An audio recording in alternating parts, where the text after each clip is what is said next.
you just can't get rid of a bomb.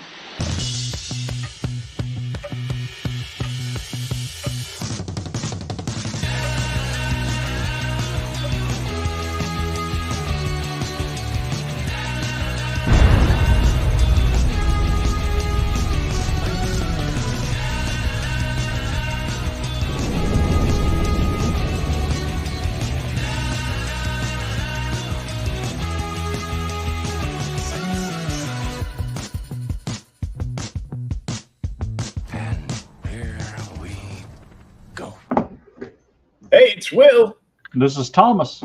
And we're back at the Virtual Spinner Rack this week for another back issue. This week we're going to take a look at Tales from the Crypt, issue 32 from EC. Did they have spinner racks when this came out? No. Maybe.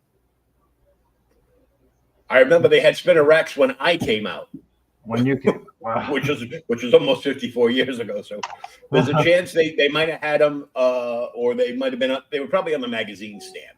Yeah, because they were like oversized, so they wouldn't have fit in like the standard spinner rack back then. So they would have just been like on a magazine stand, probably next to the Playboys. Oh my God. When they used to have girls in them. Good Lord! So you got one thing this week. You get the I bought volume of Creepy. Yeah, I bought Creepy 1. I didn't know they did on. Like I said, I think I got 2 in like 2 weeks ago, and I was like, holy crap, I missed one. So I went on Amazon, and of course they've got a big discount, so I went ahead and ordered it. It's got one page of Frazetta art in it, a bunch of Frazetta covers. Joe Orlando actually does the art in the first issue of Creepy, which kind of that was a little shocking to me. I didn't figure he would be. I don't always think of him as like the a leading massive creative force in the time, but I mean, dude, he's in issue 1. Al Williamson is in issue 1. Williamson is in a different level to himself to me. I mean, Williamson's amazing. And Reed Crandall, they pretty much do all the art for the first issue.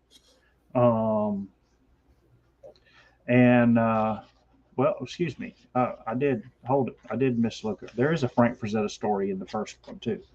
It's a few pages. Nice. Yeah. That almost looks like the Frank Frazetta story we read like a year ago. I don't remember like the his version of Tarzan. Yeah. Thunder. Thunder. Yeah. Damn, dude. Mm-hmm. Yeah, it does. It looks a little like it. And then Gary Morrow. And now Gary Morrow is somebody who I never really paid a whole lot of attention to. But now he did and it's real risque. It's got some oh Jesus, it's got a bunch of nudity and everything in it in the series he did. But he did a creator-owned, like written, artist drawn story for Pacific Comics. Nice. I can't remember what the name of it is. Hold on, I'll tell you. I picked it up. I haven't read it yet. Hey, Hex. Hey, Buzz. Everyone's got a second chance campaign going over on FMC for Bloodbone. Oh, sweet. Edge of Chaos. That's it.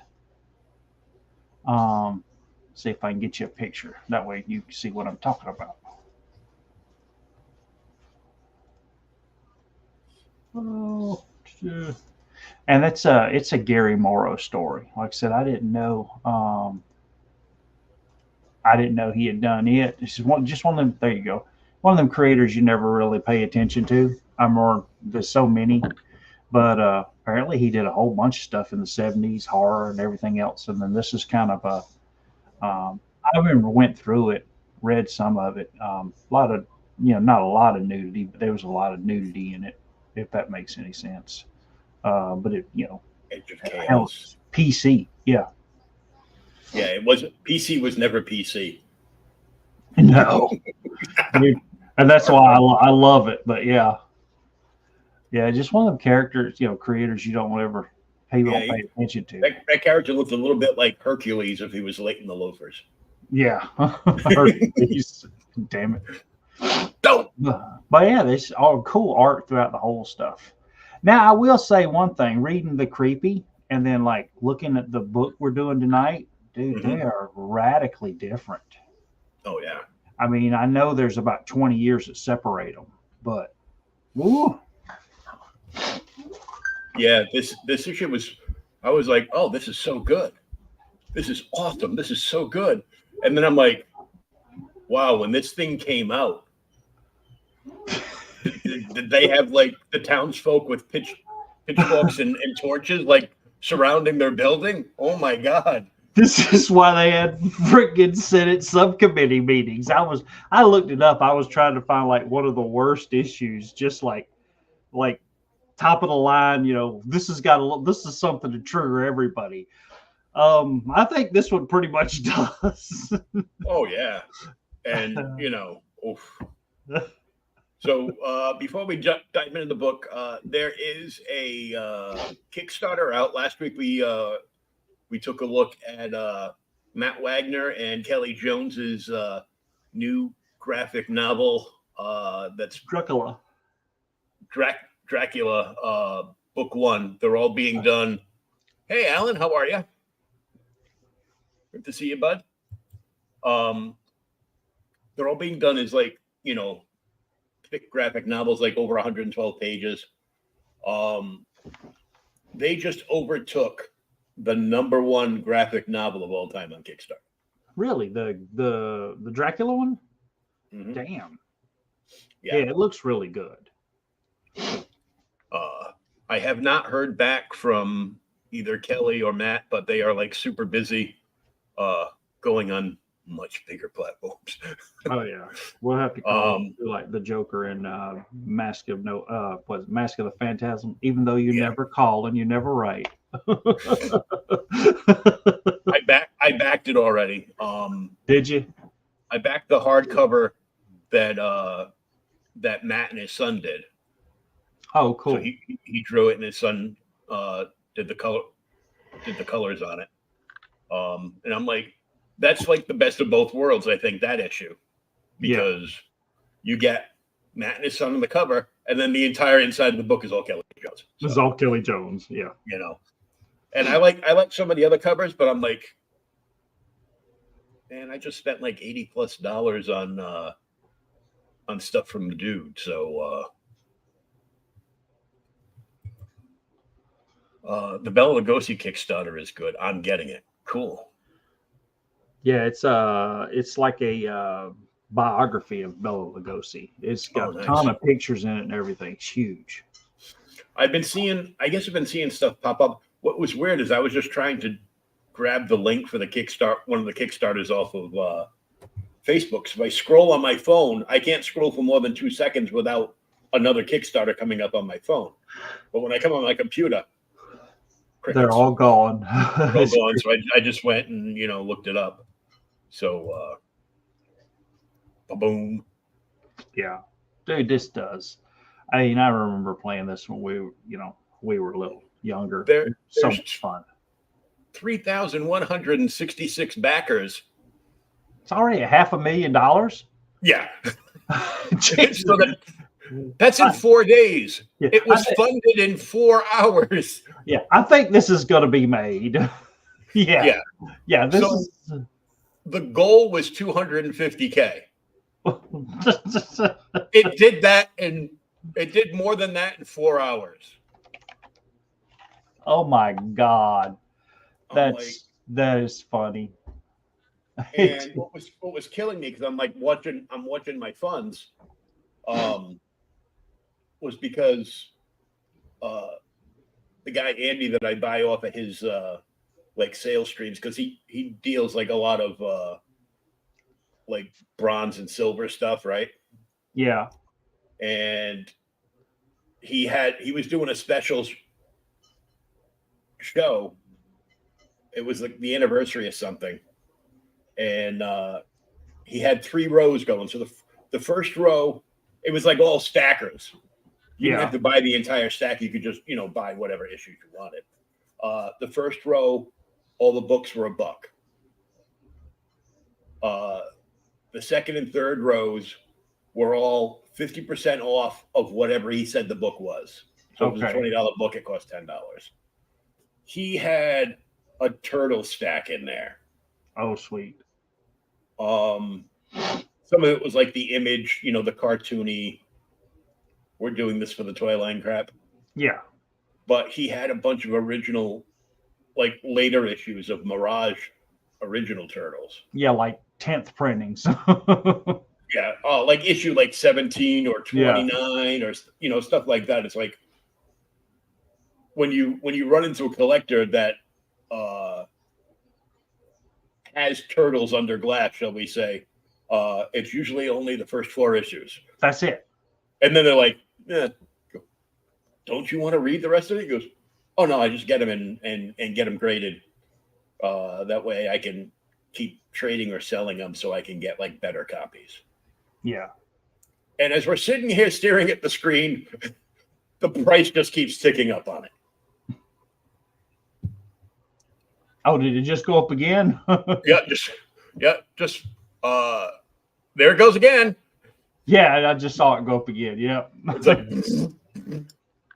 man, this thing goes up like my blood pressure. Jesus. So I mean, we did the first TMNT, and it was such a damn good book. I remember was so ruthless. Back, it was kind of one of the things you never really read that much when I was younger, because it's like, oh, it's kind of silly. But read it now and you're like, holy crap, man, this stuff is off the chain.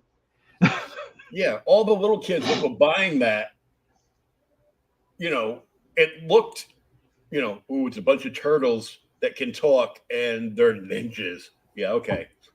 Great.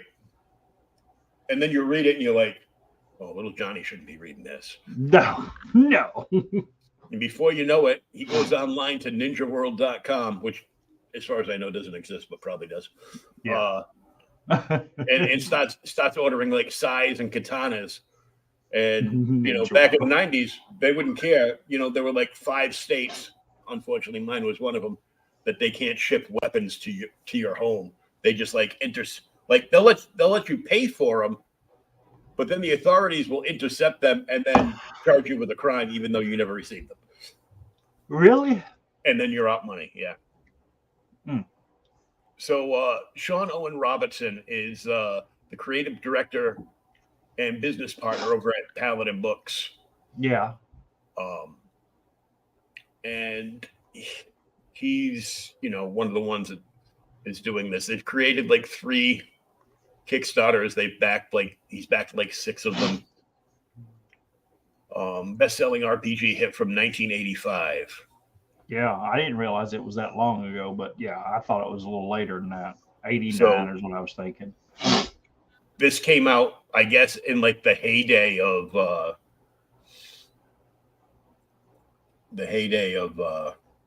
D&D. Oh, well, yes, dude, D&D was it was still massive. TSR back then. Yeah, it's TSR. This is still first edition, because second edition come out in 89, I think it was. Because 85 was still first edition D&D. This is freaking, dude, Temporal of Elemental Evil. This is when the damn Forgotten Realms box set come out. Yes, this is when D&D was D&D. Even second edition is great. I don't mess too much with I haven't played D&D in 20 years. But now D&D is soft. Yeah.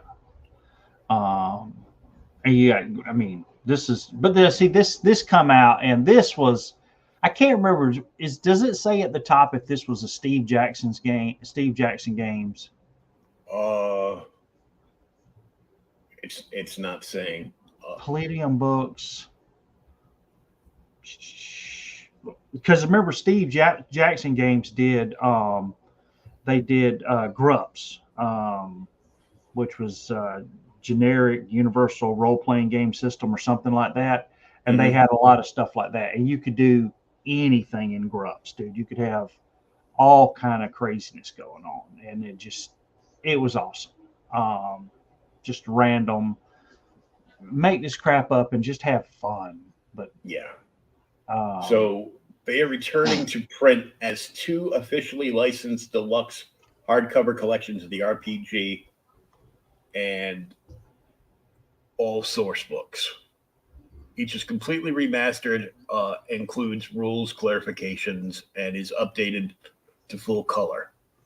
Bonus material includes an array of new artwork never before seen, behind the scenes info, and art remembrances and tributes by renowned comic book and RPG creators Kevin Eastman, Peter Laird, Freddie Williams II, Sophie Campbell, Jim Lawson, Ciro Nelli, David Peterson, Stephen Cummings, Ramon Perez, and many more. Yep.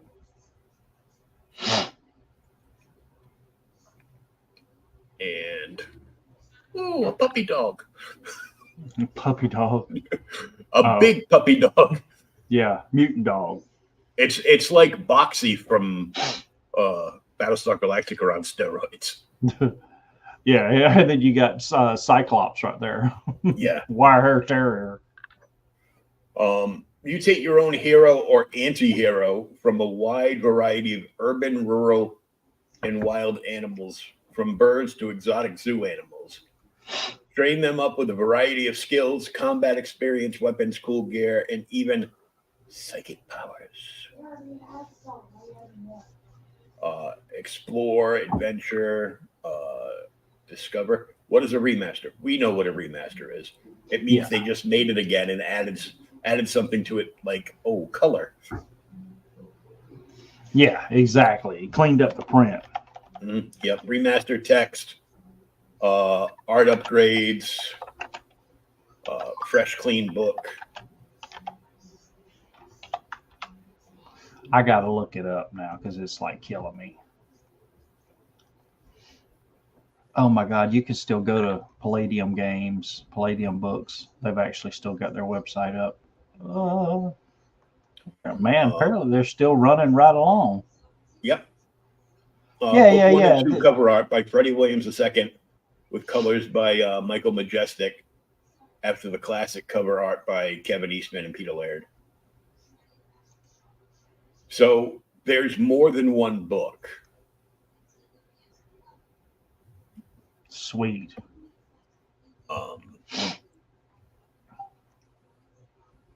Teenage Mutant Ninja Turtles and Other Strangeness Redil Edition. I like the Trans-Dimensional Adventures cover. It's awesome. Oh, with the dinosaur? Yeah.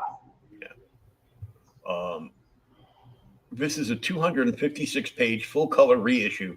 Contains the following remastered with modern layout. New homage cover art. The classic 85 Turtles game core RPG book now in full color. Turtles Go Hollywood adventure book now in full color. Truckin' Turtles. 8 pages of original comics created by for the RPG by Kevin Eastman and Peter Laird now in full color. 35 original mutant animal illustrations for the RPG by Kevin and Peter now in full color. Because everything was black and white. Yep. Featuring all the rules for creating 5 new mutant animals. The gecko. You're going to save a lot of money on not having car insurance.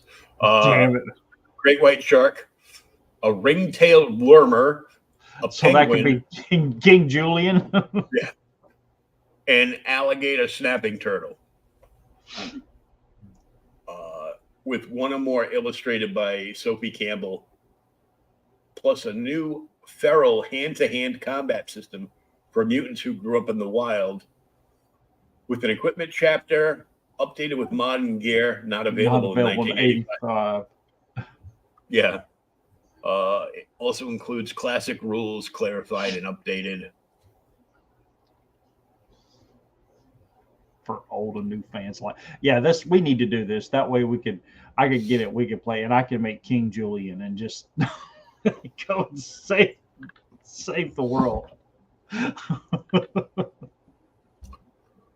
Both books include added tributes and making of features.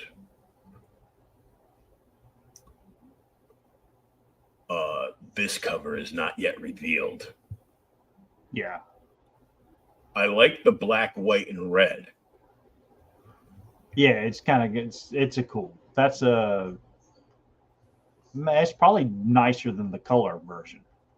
Yeah, it is. The problem is because every time they do something like this, they're like, "Oh, you like that one? Okay. Well, the second one isn't revealed yet, but that one's more money." Yeah, because we're gonna make something look uber cool, and we're gonna charge you a crap ton of money. Oh God! What? Why is the T-Rex going around the stripper pole? That's what it looks like right here. Is it like this big pole stick or something? It's probably like one of the dinosaurs' weapons. Exactly. Yeah. We're gonna go with it's not a stripper pole. Damn it. Variant cover editions and Kickstarter exclusives. Neither of these, of course, are, once we get over the $1 million, we'll show what one of these might look like. These are exclusive variant cover paintings by Kevin Eastman and Sophie Campbell. It's the Mutagen green foil stamped cover editions, exclusive for Kickstarter. The Secret of the Ooze ones. Yep. Yeah. So, like these, I'd be like, okay, what you want to do is you want to buy these, and then as soon as the game, the standard editions get released to the gaming stores, yeah, then you sell the green foil editions for big money. Right after you have this one signed by Kevin. Dang it. You're like, okay, well, how much was that in the Kickstarter? Oh, it was $250. Oh, wow. But this one's signed by Kevin Eastman, and there's a sketch of Leonardo on the inside. Are you selling that? Uh-huh. How much? $1,000. It says the Mutagen Mystic foil covers are $160 a pop. Ooh, it's cold out there. Lovely. Yeah. We'll take the $50 editions. Yeah, $160. And it says it has 4 items in there. The book, the Transdimensional Adventures, Mutant Green Edition, plus 2 more things. And they've got special fan roll dice by Metallic Dice Games. Oh, those look pretty. So there's Donatello resin dice set, Leonardo, Michelangelo, Raphael, and a Shredder aluminum dice set. I wonder if you get the Shredder set if you have to play with like a tinfoil hat. Damn it. But they're obviously all their sets are like come in like these specialty boxes and yeah, it's got a theme. It says a mat or carrying case too or something. Yeah. And so like it's got like this little pouch with your turtle on it. And it's their specific dice are done in like their color. So like their mask color. So Raphael's a red, Donatello's a purple.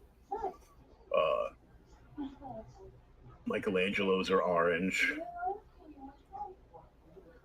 Shredders are just spray painted flat gray. Yeah. To look like his aluminum or steel helmet. Yeah. And then there's a dice tray. It's a felt dice tray, but it's got like the ooze coming up from the turtle sewer cover. Yeah. Which is pretty cool. I've got one. The gaming store I used to go to all the time. Made and branded their own dice trays Really? because they could get them like for cheaper. I've got one back there. I'll get it and show it in a little bit. He just went to have. Shut up, dog. He went That's out. what I'm saying. Yeah, he's old.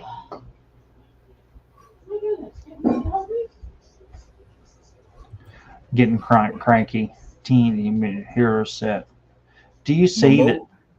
Did you Momo's see? CD wants that. How do I get mod? Mod for what? What you mad at? I mean mod at. Do you see they have like $1,000 and $3,000 tiers? They're all sold out. Mm-hmm. It's like holy crap. Those are probably split between super fans and dealers. Yeah. That are looking to sell these things like before they even get them. This is kind of cool. Yeah, I guess it's for your dice or something to put them in. Ooh, miniature exclusives too. RPG miniature set. Donatello, Leonardo, Michelangelo, Raphael. Casey Jones and Splinter. Oh. 2 Ultrons. That's the TCRI aliens in robot bodies. So that's what that is. And more to be unlocked in stretch goals. See below, including Fugitoid. The villains are. Whoop! What happened there? Go! No! What happened? It freezing? Yeah, no. I was trying. I had like a whole bunch of stuff come up as notifications. And I was trying to, X them all out. And I hit one and like opened up a window, and I thought I went from this to that, and I'm like, no. The villain sets are the Terror Bears, Pain, Fear, Doom, and Nightmare Bear, Shredder, and 2 Foot Clan Ninja. Like there's only 2 Foot Clan. Nightmare Bear. Igor and Carl, Doc Farrell's mutant animal henchman. More to be unlocked upon stretch goals.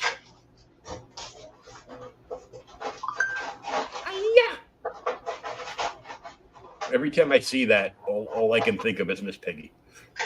Damn it. Get like a little Miss Piggy. That's terrible. Roll a Miss Piggy character and just yell "Hi-ya!" as loud as you can in a high-pitched voice. Mutagen green liquid core dice set. Neat. Game screen, which of course is the theme game screen. Here's another piece of them in the robot bodies, done by Eastman and Laird, with colors by Michael Majestic. Unlocked goals, milestone 1, $250,000. The original 1985 TMNT and other Strangeness cover art as a print, 8.5 by 11. Everything else is still locked. Milestone 2, which is unlocked now, but they haven't updated, is an introductory TMNT adventure written by Sophie Campbell and Kevin Eastman, with 4 Ninja Turtles ready to play as pre-generated characters. Will be available for the reward level backers via PDF digital download.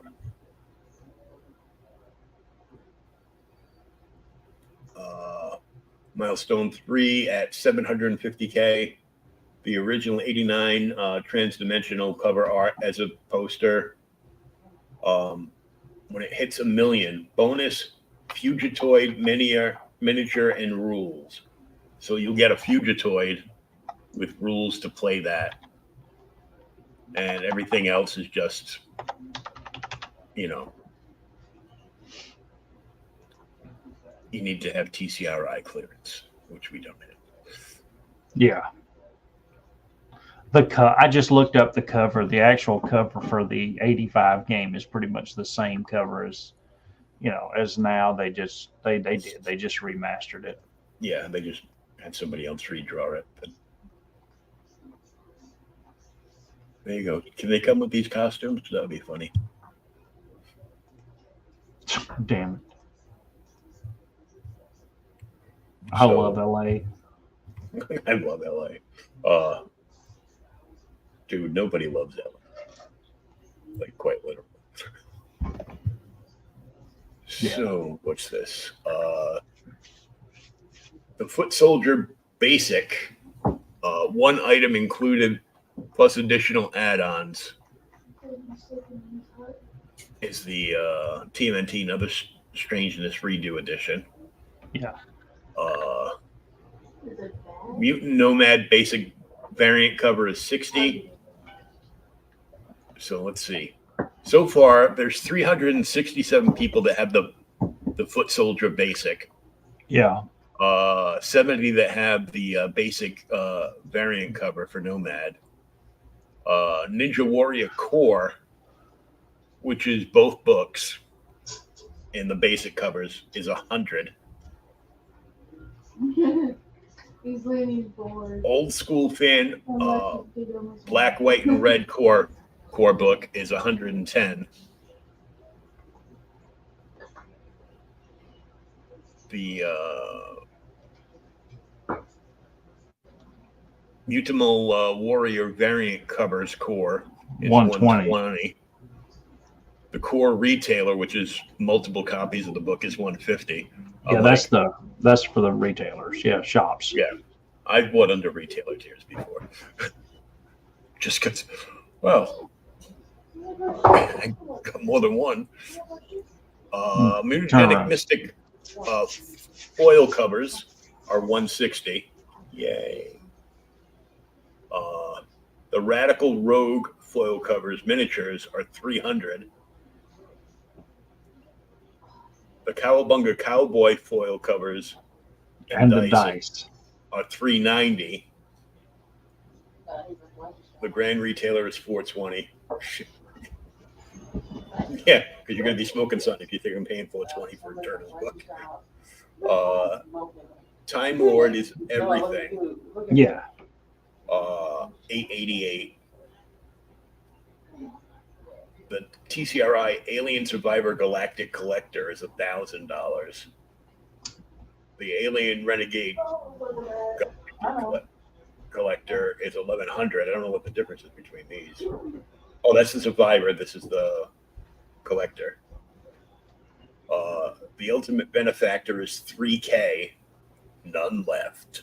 Yeah. Usually they block these out with sold out, but they want people to look at them and start drooling and then go, "What? What do you mean there's none left?" It's crazy. But yeah, what's by the time the damn thing rolls over, this will kick 2 million probably. Oh, at least. It basically has like a month left. That's what I'm saying. It's made $500,000 and 500,000 in 4 days. So it's got a damn 26 days. It'll at least hit 2 million. Mm-hmm. Oh shit! It just went up again.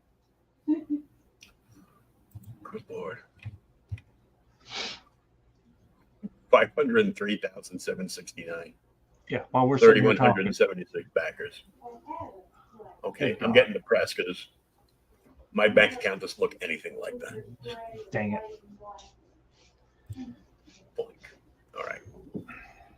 So let's get into this awesome book.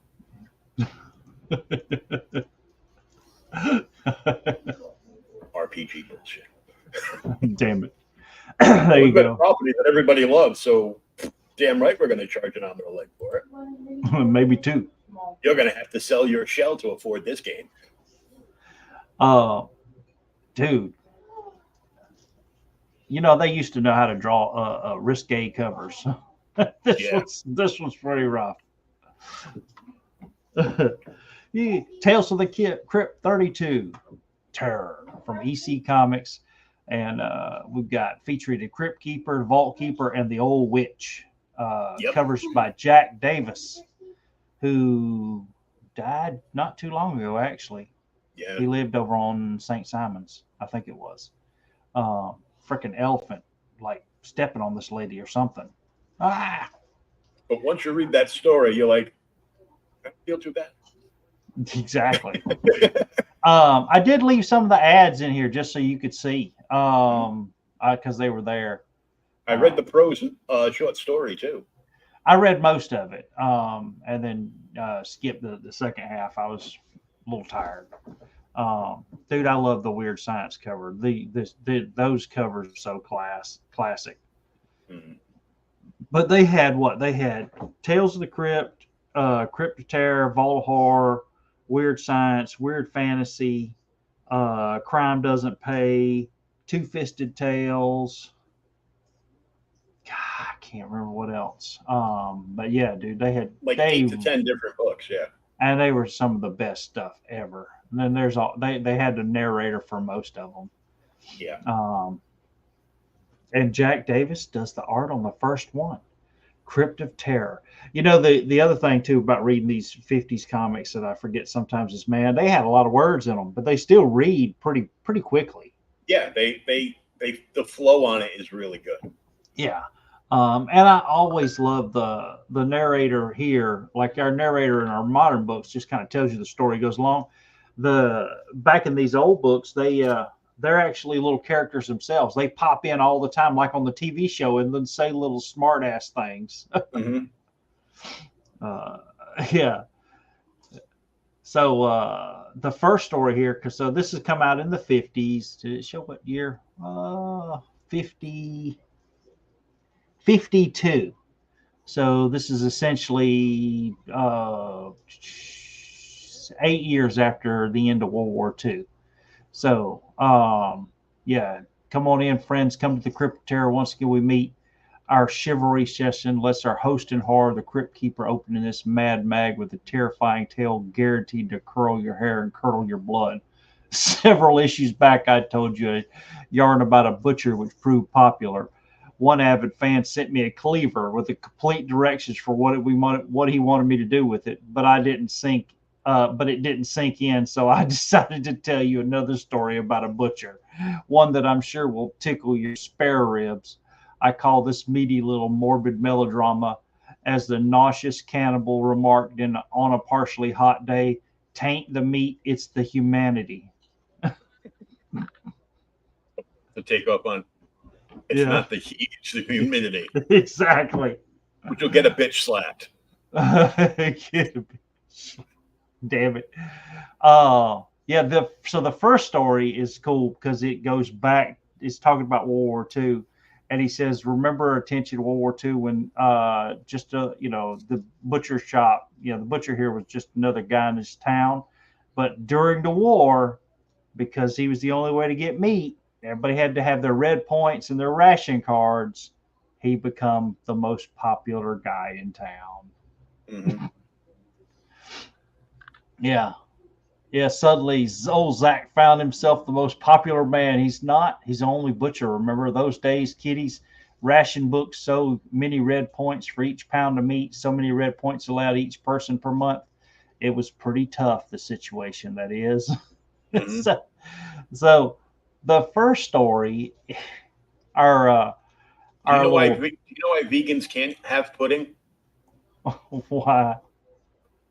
Because you can't have any pudding if you don't eat your meat. Because you don't eat your meat, damn it. Yeah. So the first story, we've got a small town with a butcher who becomes popular during the war because he can get the meat. And he's the only one there. But of course, he's honest, and he only has a certain amount. He's down to salami or whatever, no meat, and only when he can get it. And finally, one day, I guess it's one of the, I don't say crime bosses or bigwigs in the town, comes to him and says, "Hey, I'd really like some meat. some steaks or something, but the butcher doesn't have any steaks. And the guy says, well, it doesn't matter. I don't have, I'll pay you cash for the steaks if you can get it. And then he's like, but that's the black market. He says, you're supposed to use your points. He says, well, there's, no telling how long, the war will last. You might as well make some money while you can. So the butcher decides he's going to think on it. Yeah, I love this. And here comes our little crypt keeper, 1,000, 2,000, just counting my loot from my black market operation during the war when there was a shortage of caskets. I dug them up. All I had to do was clean and polish them off. So he thinks about it and finally decides that, yes, he'll do what he can to save his the meat and sell it straight to the guy, the criminal guy or the bigwig, for cash. So he tells him, he says, here's your steak, 10 pounds. Here's your $30. So he's selling it for $3 a pound. During the 40s, that was a hell of a lot of money for a pound of meat. Mm-hmm. I mean, my God, that's today's prices on a good day. Into the future. Yeah, but I can't get any more. I don't have enough points, that is. I'm giving the leftovers to the townsfolk. You could figure something out, Mr. Gristle. The folks in town pay points for their meat. Isn't there any meat you can get without red points? So he's got to come out with some way to get meat. And then he finally dawns on him. What about all the dead horses and stuff in town? So he starts selling horse meat to the people in town, and they give him their points, which he uses to buy real meat and sells to the bigwigs. Mm-hmm. And then when he's running out of meat for that, now he starts to sell old meat. Old bad meat. Bad meat, yeah. You see, it's Spoiling. green. Yeah, it's already spoiling people.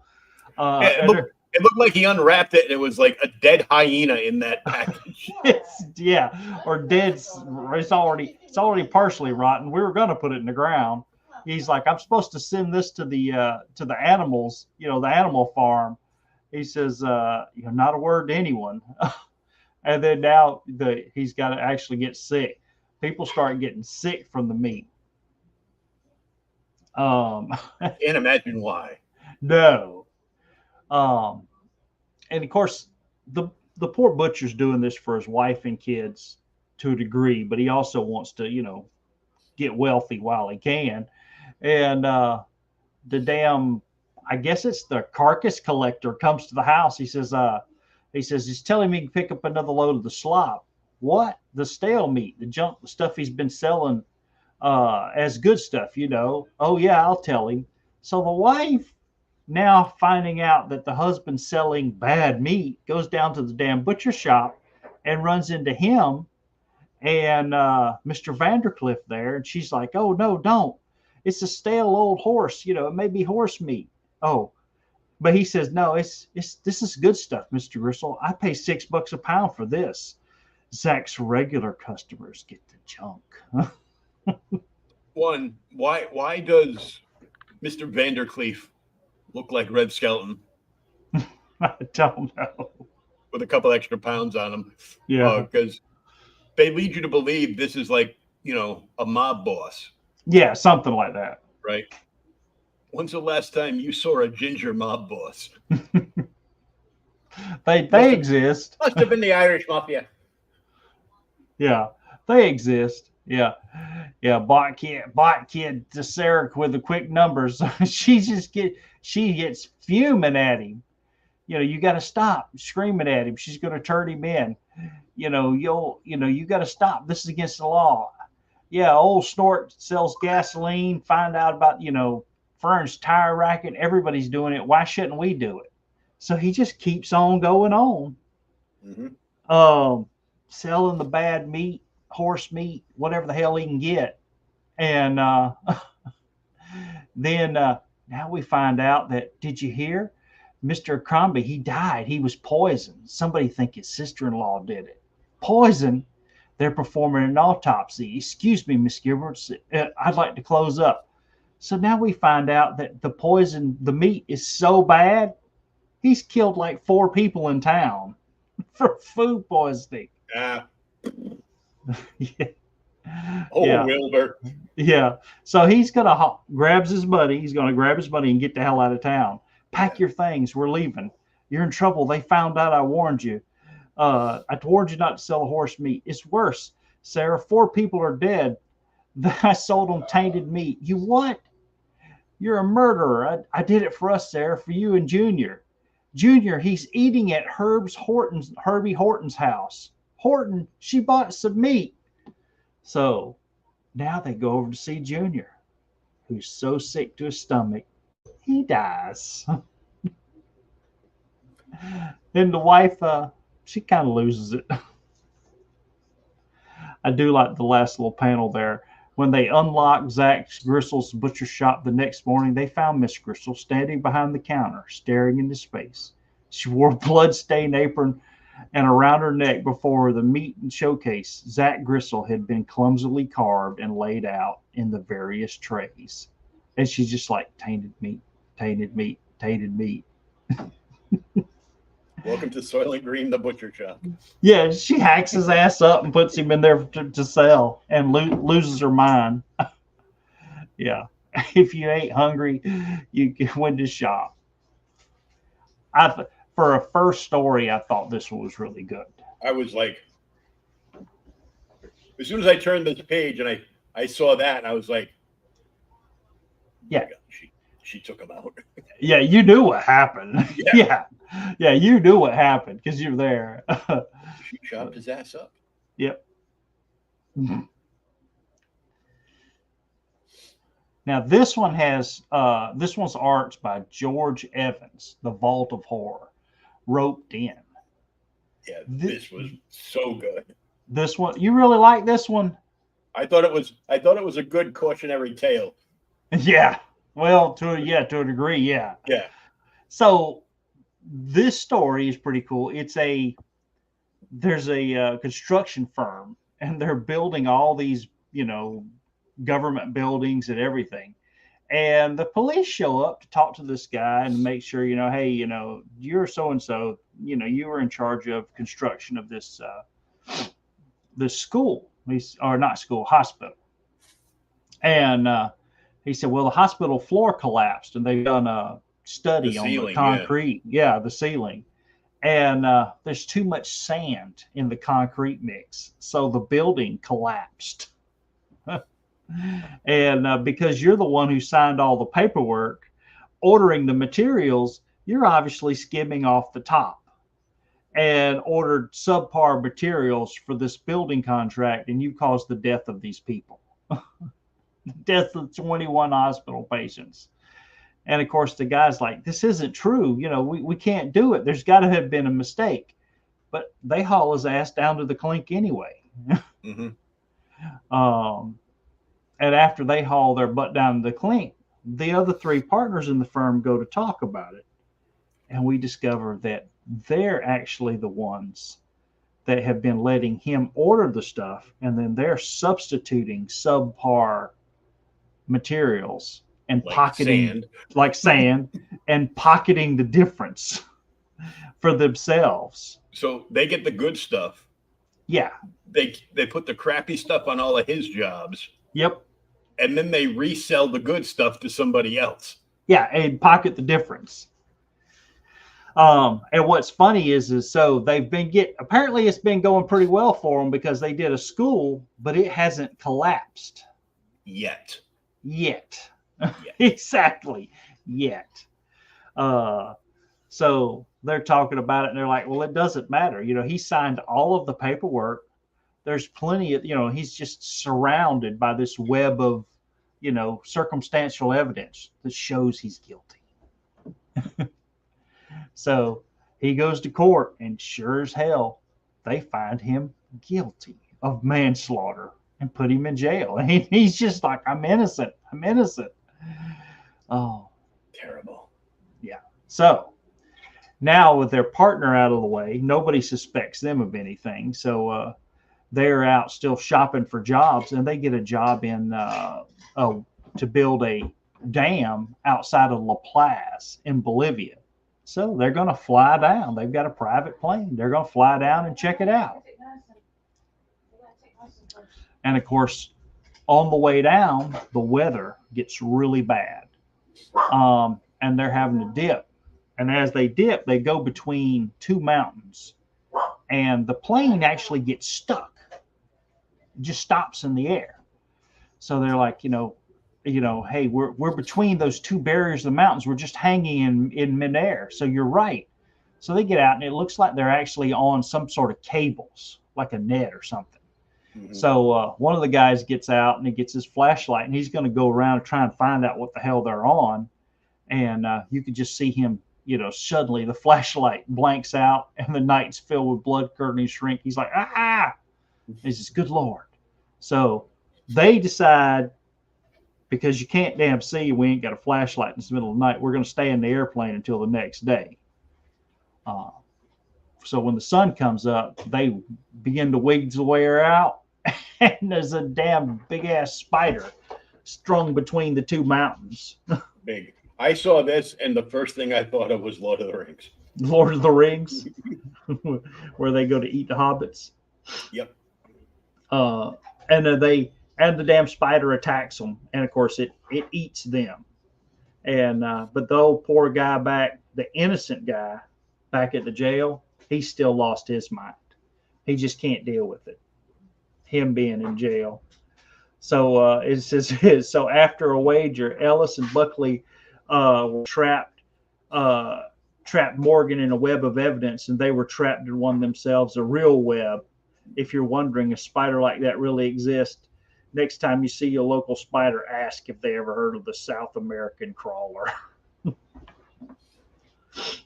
don't think spiders talk. Yeah. But. So you did read all of this? Yeah, I read that. Yeah. What was it? Greed doesn't pay is what it was. Greed doesn't pay.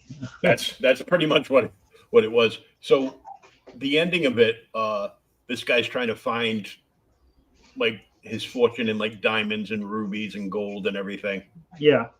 He finds a secret entrance in the mountain, kind of like in The Hobbit. And so this idiot decides it's a good idea to ignore the cryptic warning carved into the side of the mountain. Yeah, that he can't like read because idea. it's not in his foreign, in his and it's not in English, so he doesn't know what it says. But the guy that's trying to warn him, he's like, yeah, whatever, stupid. So he just takes all these sticks of dynamite and puts them in like where he can see the door, but you can't move it because it's a slab of rock.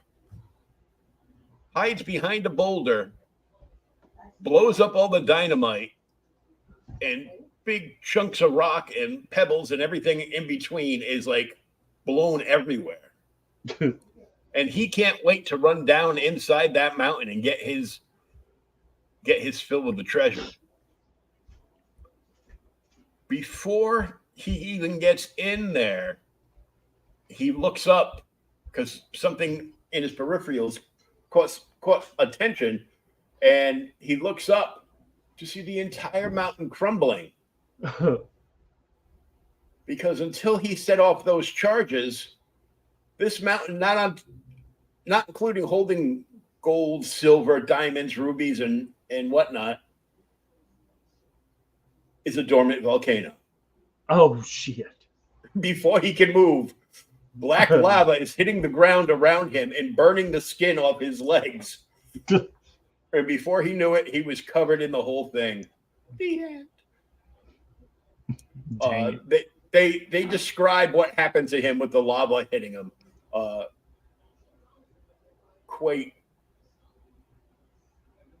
It was painful to read. Dang it. And because of my wounds, I was like, whoa. You could also order here it is. These were huge back in the day. I have actually never read one of these. The Bible stories, picture Bible story books. Mm-hmm. 232 pages. I've got one. It's not one of those, but I've Really? got one. My mother bought it for me when I was a little kid. I still have it. And my friend Keith out in Connecticut, him and his wife and the kids came up to visit one time, and he knows obviously of my love for comics. So he brought up basically an entire comic book of the Bible. Oh, sweet. It's a big fat book, and it's basically got, all the major, Adam and Eve and Cain and Abel, the biblical Cain and Abel, not the ones from House of Secret. Yeah. Or House of Mystery. And, Noah and all that, all those millions of stories in the Bible, all done in like comic book form. Oh, sweet. Yeah, I've never actually read one. I've seen some, I've read some in Sunday school and stuff like that, little bitty stories, but never one of the big, like the comic ones. Yeah, I remember back in the 70s, they had the Bible stories as like a treasury edition. Yeah. And it was basically they drew Charlton Heston as a comic book character after he dropped the third tablet. After he dropped the third. All right, I didn't read the story, but I did read pretty much all of the letters page. Did you read any of this? No, I did not. I was a little shocked at some of these damn letters. The main one that got me. All right, you ready? He says, so this one is from someone from England, and they're like, hey, thanks. I'm getting your magazine in England. Love it. Keep sending it up.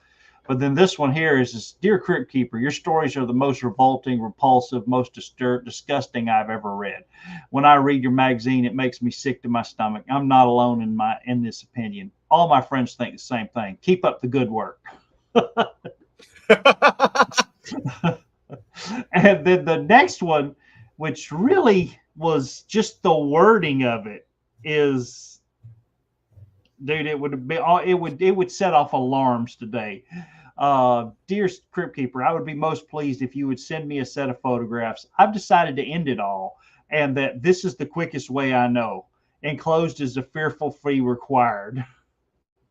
So, for any of you other grateful ingrates who are looking for a way to be advised that the 5/7 autographed photograph reproductions of VK Vault Keeper, Old Witch, and myself are still available and will be available sometime. So there's no rush. Mail your quarter in anytime. Few battered copies of Tales of Terror kicking around too. Likewise, 2 bits. Subscriptions full year, 6 issues, 6 bits, 75 cents in a coin of realm to you unheap heaps. Send complaints and compliments, picture orders, Tales of Terror order, subscription orders. It's like, oh my God.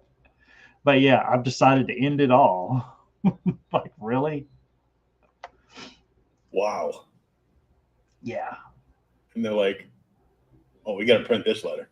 Yeah. It's just the way it is. This one was cool. This was almost like a little Tales to, oh God, what is it, like Ray Bradbury Tales or something? Yeah. Read the stark horror. 2 men found in a game of cutting cards. This is by, I see the artist now, Fred Yerg. I can't make out the last name. Fred something. No. Hembeck? No, it's not Fred Hembeck. I didn't think it was Hembeck. I'm like, what? Little swirly cartoons. Yeah, no, he drew little weird knees on everybody. Yeah. Damn it. So this one has got 2 gamblers, and both of them are the bigwigs in town, and neither one can stand each other. So they finally decided, hey, The whole world isn't big enough, so we're going to gamble.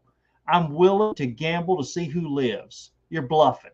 Okay, we'll draw cards. Loser dies. Choice of his own method. Like, no, I'm not doing this game. I don't care how damn good I am. I'm not. So they're going to pull high cards and see who gets the highest card. Whoever loses has to kill himself. Of course, they both pull aces. So they're like, damn it. So he says, hey, I got a simpler method. Get your revolver. How about Russian roulette? This is a comic book, dude. This is a comic book. A magazine. For kids. You sure? Russian roulette. So he gets the roulette, he gets the gun. He takes the revolver from the gun and removes all but one bullet. We go in sequence, alternating. I'll go first. Okay, I'm going to spin the chamber. So the other dude spins the chamber and he puts it up there. He puts the gun to his temple. Odds are 5-1. Click. And he hands it to Lou. Now the odds are 4-1. Click. And they keep going, dude. I was reading it. And I'm like, this is not good. Yeah. I was just like, I could not do this. I would just have to, Yes. This. Do you remember the X-Files episode where Mulder does this? Yes. Yeah. Where that's what I was thinking when I was reading it. Now, when it was starting to get low at like this point, what did you think was going to happen? Just out of curiosity. I thought whoever had the gun was just going to point it at the other guy and shoot him in the face. Yes, that's what I thought. I'm like, when he gets down to that, he's just going to shoot the other guy. So no. It goes on. The gun misfires. And then the guy will just... Yeah, it's a dud. He's like, it's a dud. You dirty bastard. You do it all the time. That's why you wanted to go first. You wanted to see me crawl. And the guy's like, I'm not a cheater. I didn't know it was a dud. Are you accusing me of cheating? Yes. Okay, so then I got such a big shot gambler. Accept my challenge. We're going to play chop poker. Okay, to the finish. To the finish, call your doctor and I'll get mine. So they call their doctor buddies. Because chop poker is like strip poker, except you don't take any clothes off. You just chop off body parts. Exactly. So you would have thought that they both would have bled out in like the first 15 minutes. Or something. Especially, I mean, after they start getting, depending on how far this goes, but it goes pretty far. So they start hacking off fingers. Just the pinky. I like the whole. He does it. He looks away. But he says, but Lou and Gus never did play chop poker to the finish. They played all night and into the next day, but they had to quit towards the evening. Seems neither of them could deal the cards. And it shows them they're in like a hospital and they have no arms or legs. And they're playing like checkers, moving the damn pieces around with their noses. And when he's going to king somebody, he has to get a piece of chewing gum to stick it up there. His nose. So he can stick it to the damn pieces. And I'm like, good Lord. Oh, God. One of y'all could have just walked and gone to the next town. Yeah, just left. Now, the last story is by Ghastly. I cannot remember his real name, but he taught art in the Midwest after this. After his comic book career, he went out to the Midwest, I think it was, and taught art, and really never talked about it anymore after this. But a lot of people say he was like one of the best, if not the best of the artists there. And you can look, the old witch is amazing. Yeah. Yeah. The Witch's Cauldron, squash anyone, peanuts and popcorn. So this one takes place at the circus. We get done with this, I'll ask you something about a movie, and we'll see if you've ever seen it. So now that this is back when we could have animals at the circus, and they're having an elephant, show. And they have the beautiful woman lay down, and the elephant's going to like pretend to step on her, but he's just going to touch her nose. And then he picks his foot up, and everybody screams and hollers, and it's amazing. And that's kind of the show, besides the elephant going around. So after the show gets up, Renee here and her husband go back to their little cart where they live, their little trolley cart there. Inside the trailer is crowded. It's messy, colorful costumes strewn about, books and magazines are everywhere. And he's like, hey, she's like, would you like to go into town? Not tonight, Renee. I'm tired. Not tonight. Not tonight. That's all I hear. I'm not staying around and after this dump. Well, I'm not stopping you from going into town, Renee. So she changes into like a nightgown or an evening dress. And she's like, stepped out of her scanty costume into the street dress. It's a heck of a marriage. Might as well be married. You might as well be married to your elephant. Then divorce me. And she said, oh, no, it's not that easy, buddy. You're stuck with me. I'll never give you a divorce without a fight. It's going to cost you a penny. Well, Renee, we've been through all this before. So she just storms off. And after she leaves, we see that the reason he didn't want to leave is because he's actually seeing somebody else. Lita is her name. And she comes over. Milo, and they all get to talking, and she's like, did you tell her? He's like, no, I didn't tell her because she just wants a divorce. And so now Lita is going to put the damn screws to him. Either you tell her, get rid of her, you kill her, whatever, make it a terrible accident. No, her, if you don't get rid of her, you can't have me. This guy is just a Buck Cherry song, crazy bitch. Yes. Because it's all he goes for. Exactly. Yeah. Exactly. She's, and he's like, well, how could I kill her? You could have the elephant step on her. But she's, I'd have to signal her. It would be murder. Exactly, darling. And no one would ever know. You could act shocked. You could blame it on Emma, the elephant, claim that she disobeyed you. I'd have to shoot her. You could train another, my darling, a new wife, a new elephant, a whole new life. I don't know. I just don't know. Either that or me. I'm not out for this secret meeting nonsense. I want you all the time or not at all. What he should have done is not at all. And not at all. And still done what happens in the story, but at least you can take a pause. Yeah, you go away, lady. So come the next night, he does what she says, and he signals the elephant to put her foot down. When it's supposed to, the elephant can't really see what it's doing. It's supposed to, it watches him when it puts the foot down, but he tells her to put it down before she moves her foot. And the elephant smishes the wife. So if you want to get a good look at the wife, flip back to the cover of this. You're going to have to go back. You're going to have to go back a couple pages because after this, you can't see her no more. Nope. And then, of course, she screams, dude, look, hold it. She's nothing but a pap smear on the elephant's foot now. But no, look at the middle page. You can see the damn elephant's foot and see her arms flailing. Mm-hmm. Holy shit. Like, Jesus. Yeah. It's like a roach motel for wives. Wives check in, but they don't check out.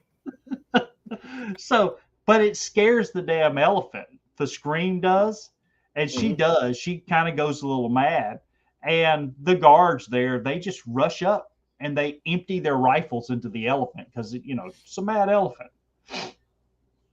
And of course, everybody comes and now you could just see like there's her hand and where her head would be up here at the edge is gone. Ugh. Looks like a splattered watermelon. Exactly. Don't look at her, Milo. It's horrible. And of course, he's, he does the grieving husband. Renee, I'm so sorry. And then later, that evening, far away from the circus, It was so simple, darling. So simple. I told you, Milo. Now wait a few months just to make it look good. Then we'll be married, and I'll begin training another element. From now on, it's smooth sailing for us, Milo. Come here, baby. Dude, she was crazy. He should have known all the warning signs. Mhm.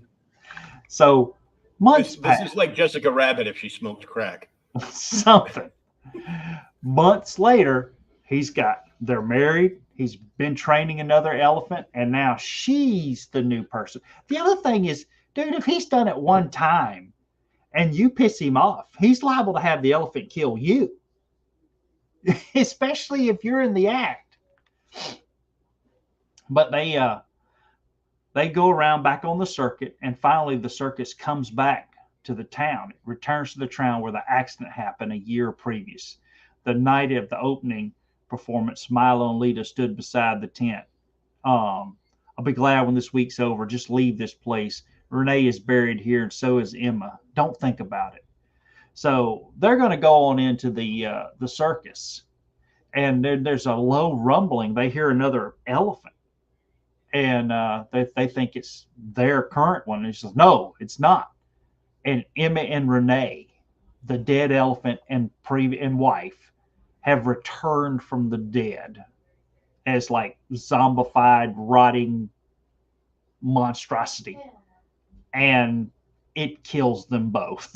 Because elephants never forget. It smushes her ass and throws him into the damn ground and kills him. And then after that, just turns into like slime. And the old witch is like peanuts and popcorn and pestilent slime. Yep. I even got cotton candy and a whole trunk full of rotten tasting stuff. Bye now. We'll see you next in the Vault Keeper's Mag, the Vault of Horror. That was it. And then we get some cool ads. The old planes you could get, little wind up propeller. Yeah. And then, are you skinny? Are you sick? The Charles Atlas exercise there makes a man out of you. And then you get a chronograph and calendar watch, $8.95. Dude, $8.95 was a hell of a lot of money for a watch back in the day. Yeah. That was a nice ass watch. I wanted to do a horror book for Halloween because I don't think we've ever done an EC book. We've done a story or two out of them, just to highlight. We've never done a whole book. Yeah, a whole book. And you can see we talk about Bruce Jones all the time on the top podcast. Oh yeah, because he talks about growing up reading this stuff and how he really got that 4 or 5 page, and then you get the freak ending down, which he does. He was amazing at it, or still is. He doesn't work like he used to. A couple of the stories I like better than other ones, but that's going to happen in any book. But yeah, all of these, dude, the writing was good. They read easy. The art was pretty much amazing for the time period. Yeah. And I really like the fact that the narrators just pop in with little quips constantly. The clever stuff that they had all the narrators say in their stories outrights anything in modern comics today. It's like they don't know how to do this. I'm like, oh yeah. Was it all right? Yeah, all right. So you ain't hungry. You could window shop, can't you? Not interested? Maybe you'd be interested in attending a formal banquet given by ghouls, zombies, werewolves, and vampires. Black Market Body Syndicate in honor of Zach Gristle. He will be served. Damn it. Oh, his last name was Gristle. And that's what he got turned into. I just got it, yeah. And the cover is amazing. I mean, that's a classic cover. The covers on those were just so good. I was thinking about doing the one where, but I couldn't find it. I couldn't find a copy to send to you, a digital copy. The one where he uh the one with the guy holding the dead head on it, Oh yeah. homaged, that was Mhm. on the Senate subcommittee. It's right there. But I couldn't find a copy of it. Um, oh yeah, so the movie, talking about the circus at the end. Have you ever seen Freaks, the movie? No. Really? Okay, so that'll be your homework for next week. Watch Freaks between now and next week. Is it? I think it's on YouTube. Let me look. It was I know you've seen Dracula. Oh yeah. Every version thereof. Okay, we were talking about multiple times. Bela Lugosi Yeah. earlier, right? Yeah, I own the originals. Okay, well, it looks like buy or rent. So you can watch it. There may be a free one on here. Yeah, we can't show trailers on here. People will freak out. But Freaks is Todd Browning's second film after Dracula, and it pretty much ruined his career. He had to get out of Hollywood after this, and it was banned. Was he the guy that made the Bram Stoker Dracula? Yes. Okay. And the reason being is if you watch the movie Freaks, it has real live circus freaks from the 30s actually are the stars in the movie. So you have like the pinhead people, and you've got little people, and you've got, the bearded ladies, and there's a whole now we supposedly have bearded ladies. well, there's got bearded ladies and all that, and then you get the human. I think he's called the human caterpillar in there. There's a bunch of stuff. It's worth watching. That's why it was banned until probably the late 90s, I think. Wow. I've seen it a couple times. I'll Google it afterwards and see 1932. Where I can actually watch it. Pre-code drama horror produced by Todd Browning, Sauce Wallace Ford. Lon Chaney must have been in it.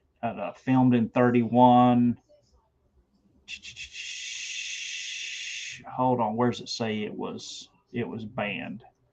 Hold on. Class conflict, disability. Yeah, dude, it was like it was gone.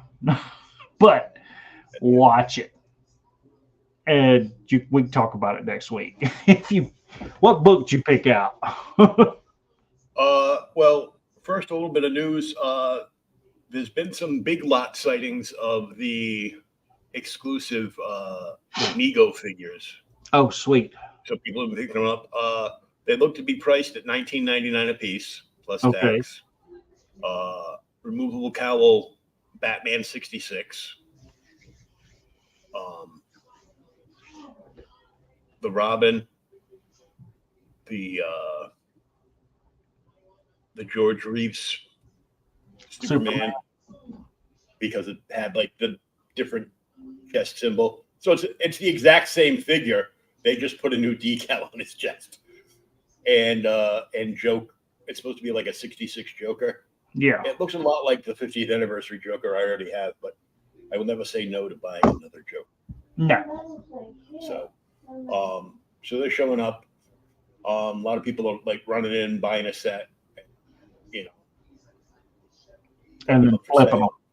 Yeah. Buying sets, buy a set, flip them, as like 4 exclusives, and of course dealers will just go in there and clear the whole shelf off. Dang it. So I'll have to go check Big Lots tomorrow when I leave work. I just want all of them. So, Don't want much, do you? nope, I don't want much tall. Don't want much tall. So a book for next week. Let me call it my CLZ. Uh-oh. It's going to be something completely random.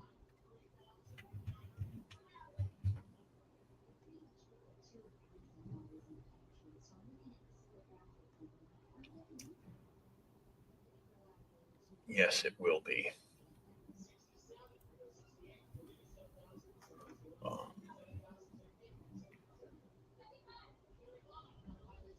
Something random and unexpected, but not the tales of the unexpected. I'm flipping through a list here, and I'm like, nope, we've done that one, done that one, done that one.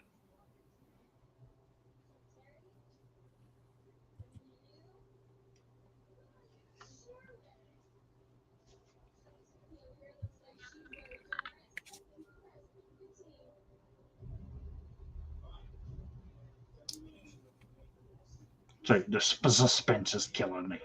I know, you're like, hurry the hell up, asshole. I want to have a snack and go to bed.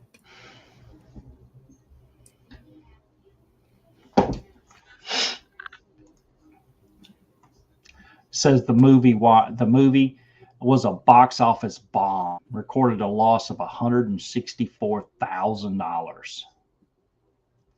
You know what else is going to be a box office bomb to a higher number? Marvels.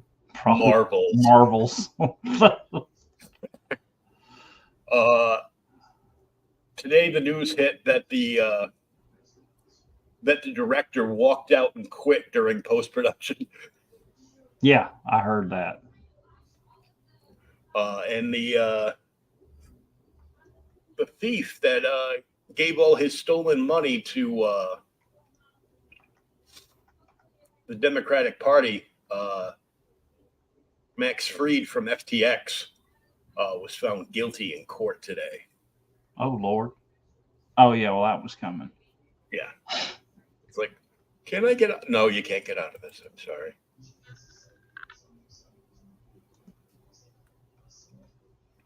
Have we ever done Batman 300? No.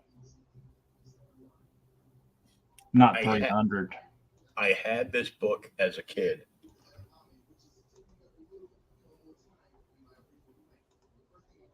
I no longer have it, but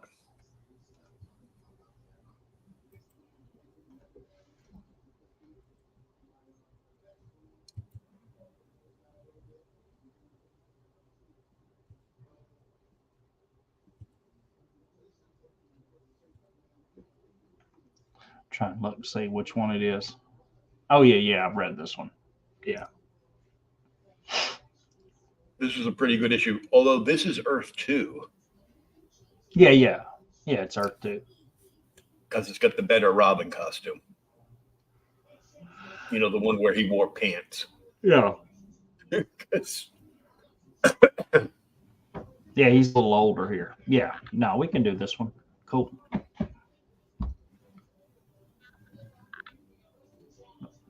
I saw another one. I'm like, I remember we did like the first Man Bat. Yeah, 400.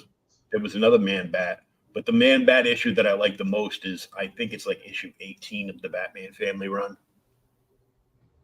Yeah, we may have done that one too. I'm not sure. I think we did that one too, but it was awesome. I'm like, I know we did 400 and 500 we did. So I'm like, we need to skip, do 200, skip 300, do 200. Whatever. There's only they said there's only 12 original stories in all of comic books. Oh my God. So everything's just a variation. Everything's a variation. All right, we'll do 300 next week. Oh. There's your lobby card. The story of the love life of the sideshow.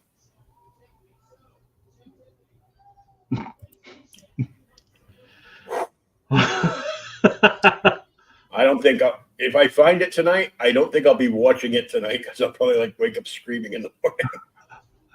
All right. Well, I'll get that over to you. Certain things you gotta watch while the sun's out. While the sun's out. I was contacted by Age of Radio last night, and I got to send everything in. So basically, going to be finalizing everything. So, okay, Boomer will be like a podcast. Sweet. So I've been downloading in the audio and the video files like every week for like about a month or so. So we'll have a bunch of shows to put up like right away. Go from there. All right. So until then, we'll be back. I get to see it again. Same bat time, same bat channel next week for Batman 300. 300. The original 300. Which is a number that Batman will never reach again. No.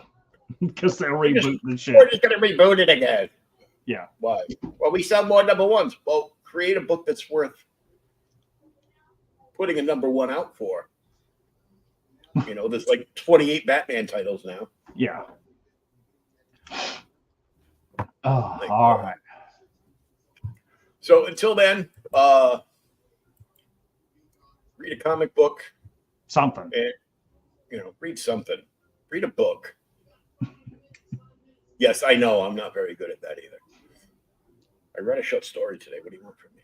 Damn it.